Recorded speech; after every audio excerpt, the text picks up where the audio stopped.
હારું હવાનું બેઠો છું પણ કોઈ ઘરાક આવતું નહીં. આપણે કોઈ ઘરાક હમણાં એટલે કાકા હું કરો હો? મંજીરા વગાડું છું. એટલે ચામ કોઈ ઘરાક આવતું નહીં હમણાંથી. પણ હવાનો બેઠો છું. આ તો લોન તાન હવે હાચુક લાજ મંજીરા વગાડો ને તાન હું લઈને જ આવ્યો. મંજીરા તો જબર વાગી જાય. વગાડો વગાડો.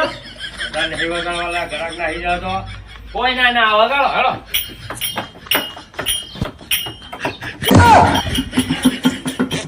એક ઢોલ ને એક મંજીરા વગાડી બે જણા ભજન કરી લાગે કોઈ મળવા નહીં બીજી દુકાને જાડે પછી મારો ઘરાક આવ્યો તો આ તે મંજીરા મને આલ્યો એટલે ઘરાકે નાહી જો. તને ખબર નહીં પડતી આ મંજીરા હું કરવા આલ્યો? લે આ મંજીરા હલવાનું કા